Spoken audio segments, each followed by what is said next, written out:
The no mint mark coins from 1989 were a result of what's called a grease-filled die. Hey coin collectors, and welcome to the DC Coin World International Coin Channel. And today it's the 1989 United States quarter, Washington facing to the left, In God We Trust under his chin. This is a pretty nice one here. It says Liberty at the top. Let's look at this Denver Mint quarter. D behind Washington, 1989 here. Liberty at the top, very well defined. So this is a really great shaped quarter. Look at the hair, look at the face. But then we tip it down a little bit, we see these little kind of scratches all over it. That's par for the course for the 1989 quarters, and that'll keep most of them from being high value. This is a really good coin, probably somewhere around the MS65 level. So this coin's probably worth $7 to $10. If you can get it above this and just a little bit better, you can get into the big money. So at the Denver Mint, they made 897 million of these. They have 12 so far that they founded in MS67. And those are worth about $375, none higher. So if you can get it to MS67, you're into the hundreds.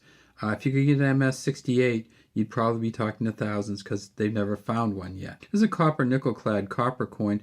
Copper on the inside, copper nickel blend on the outside to kind of cap it. Then we get to the back, we see this one. Not too bad. Really good definition in the eye coming off the back. United States of America at the top, E pluribus unum.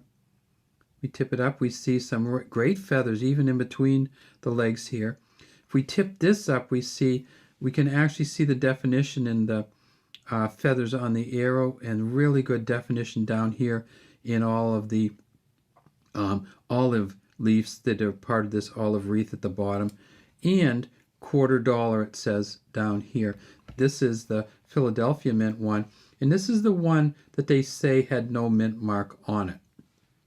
The no mint mark coins from 1989 were a result of what's called a grease-filled die. In other words, when they went to stamp it, there was too much grease in the die, and it just didn't give you good stamping. And so it wasn't that they forgot to stamp it or didn't stamp it. It was filled with grease, and you just got this muddied die. If you get one of these from 1989 without a P on it or without any letter over here on it, it's not going to be highly valuable. A lot of collectors say $3 to $5 because they feel like if it wasn't a stamping problem, if it was a grease-filled die, that is something that they don't highly value. Now this coin looks really good when we have it looking like this. And so 1989, if we tip it like this, we think, oh, maybe this is an MS65 or above. But then if we get it down to here, we start seeing all these fine scratches all over the place. And then we tip it fully down. We see that this coin is par for the course also for 1989. They are scratchy coins. But if you're looking for a really expensive 1989 quarter, get the Philadelphia one. And you see right up here, 1989 P regular strike Washington quarters.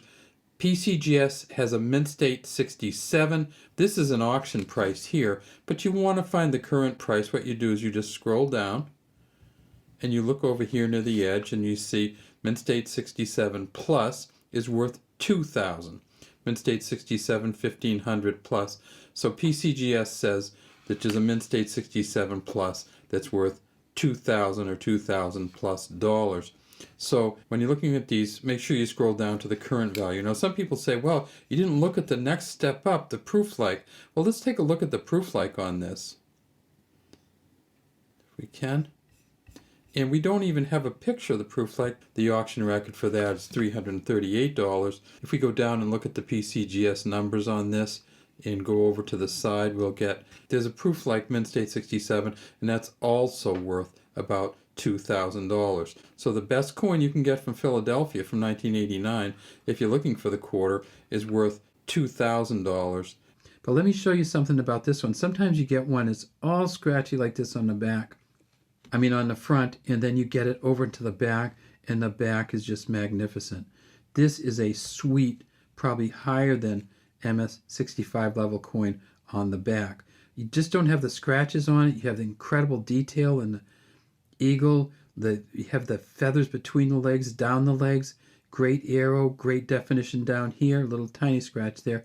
So sometimes you get a coin that's an MS69 on the back, almost uncirculated on the front. Essentially is where you're going to get to this one. Even though it didn't have much circulation, it's so scratchy that it's maybe you get uncirculated on it. When you get one of those coins, you're going to go by the lowest value. There's no value to one side of the coin. And there's no value to the no mint mark coins from 1989, or very little value. Just like there's no mint mark on the 1967 because they didn't put any on them. There's no extra value to that, and there's really no extra value to a 1989 no mint mark other than kind of curiosity, because collectors won't pay you a lot for them. This is the San Francisco Mint coin here, and of course that means it's a proof coin. And the proof coins from 1989 were very, very well done. They're not hugely valuable. The record for the auction record for a proof coin is $253 for a proof 70. However, that was in 2004, and since 2004 they have found almost 1,000 proof 70s. So right now a proof 70 goes for about $42 in PCGS. And you can see this one is probably a proof 70. It's just beautiful. It approves 70, so you send it in to get it graded. It costs you $30 to $40 to get it graded, and then it's worth $30 to $40, so it's not of any use to send it in to get it graded, because if you get down to proof 69, you may be talking in the 20s, so people just don't get them graded. All right, that's all we have today from DC Coin World International Coin Channel. We'd love to have you subscribe to our channel and leave any comments you have in the comments section.